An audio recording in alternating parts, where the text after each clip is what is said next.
ஆயிங்க இன்றைக்கி வந்து நம்ம சமையலுக்கு கத்திரிக்காய் பறிச்சுக்கலாம்.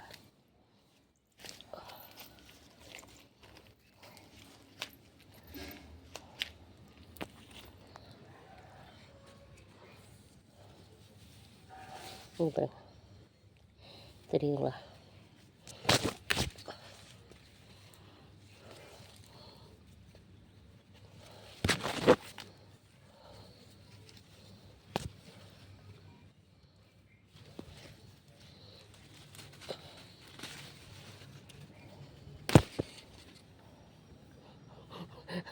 பிடுங்குறதுலேயே செல்லே கீழே விழுந்துடும் போல இருக்குது. பாருங்க, கத்திரிக்காய் பறிச்சாச்சு. அப்புறம்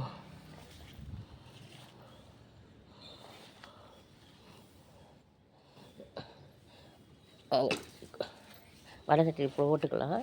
இன்னும் பார்த்திங்கன்னா இது பழுப்பு காய் இருந்தது.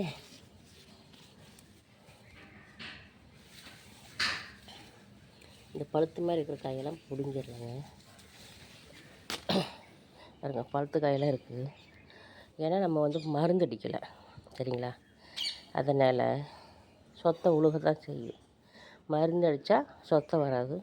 நம்ம மருந்து அடிக்கலை, ஆனால் வந்துட்டு போது இதை நம்ம தூக்கி அங்கே போட்டலாம். அதை சமையலுக்கு வேண்டாம், நல்ல காய் மட்டும் யூஸ் பண்ணிக்கலாம். இப்போ நம்ம விலைக்கே கொண்டு போய் விற்றுட்ருக்குறோம். அதனால் பாருங்கள், இங்கே கூட ஒன்று இருக்குது பார்த்திங்களா? இன்றைக்கி தேவையான சமையலுக்கு தேவையான பாருங்கள். இது பார்த்திங்களா, இந்த வெண்டைக்காய் செடி வளர்த்தியே போயிட்டு இருந்தது.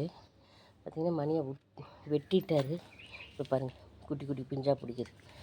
நாட்டு வெண்டை, சரிங்களா? அதே மாதிரி பாவக்காய் செடி நல்லா பழந்து போயிட்டுருக்குது. இன்னும் பிடிக்கல, காய் பிடிக்கல. 1-2 பிஞ்சு தான் பிடிச்சிட்ருக்குது. அது பாருங்கள், குட்டி குட்டி பிஞ்சாக பிடிக்குது. பாருங்கள், புரியுதா? பாருங்கள், குட்டி குட்டி பிஞ்சாக இருக்குது பார்த்திங்களா? உள்ளேயெல்லாம் வந்து குட்டி குட்டி பிஞ்சாக தொங்கிட்டு இருக்குது பாவக்காய். பாருங்கள், பார்த்திங்களா? பாருங்கள், பூ பூத்துட்டு இருக்குது, பிஞ்சாக இருக்குது. பாருங்கள் ஃப்ரெண்ட்ஸ். அப்புறம் இந்த பன்னீர் முல்லை பூச்செடிங்கிறது யார் எத்தனை பேர் வீட்டில் இருக்குதுன்னு தெரியல. அது பார்த்திங்கன்னா பன்னீர் முல்லை. பாருங்கள், அன்றைக்கி சுக்குட்டிக்கீரை அறுத்தேன், ஏதோ ஒரு கொத்து விட்டுட்டு நட்டுருக்குது. இது வந்து பன்னீர் முல்லைங்க.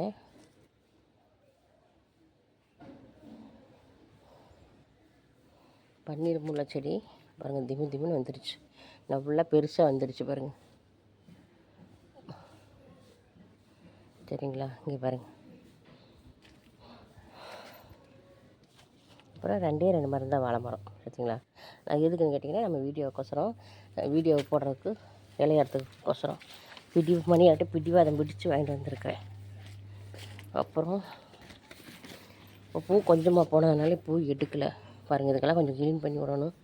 இது என்ன பண்ணணும்னா, இது ஒரு ப்ராசஸ் இருக்குது, நான் அடுத்த வீடியோவில் போடுறேங்க. கொஞ்சம் இதெல்லாம் ஒழுங்கு பண்ணி விட்டால் தான் நமக்கு பூ நல்லா கிடைக்கும். இப்போ கொஞ்சம் பூ கம்மியாகிடுச்சு பாருங்கள், அதனால தான் நான் எடுக்கலை, விட்டுட்டேன். சரி, 1-2 இருந்தால் சாமி பறித்து வச்சுக்கலான்னு சொல்லிவிட்டு. ஓகே ஃப்ரெண்ட்ஸ், இன்றைக்கி பாருங்கள்,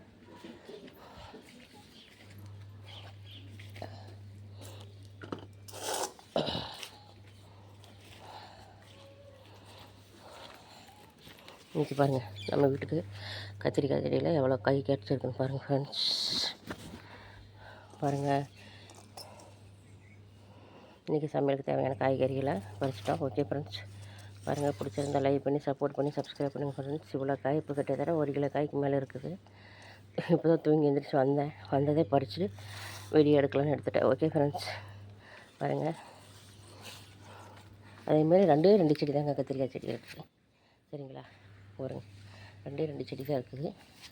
அதில் வந்து நமக்கு 1 கிலோ காய்க்கு மேலே வந்துருக்கு பார்த்திங்களா? பாருங்கள், ஆனால் ஃபுல்லும் வந்து நம்ம மருந்து அடிக்கலை. மருந்து அடிச்சிருந்தோன்னா காயில் ஒரு பூச்சி விழுந்திருக்காது. நம்ம மருந்து அடிக்காதனால பூச்சியே விழுகல. ஓகே ஃப்ரெண்ட்ஸ், பிடிச்சிருந்தா லைக் பண்ணி சப்போர்ட் பண்ணி சப்ஸ்கிரைப் பண்ணுங்கள். நீங்கள் இப்போ வீடியோ பார்க்குறவங்களுக்கு எல்லாத்துக்குமே தேங்க்ஸ், நன்றி. ஓகே ஃப்ரெண்ட்ஸ், பாய்.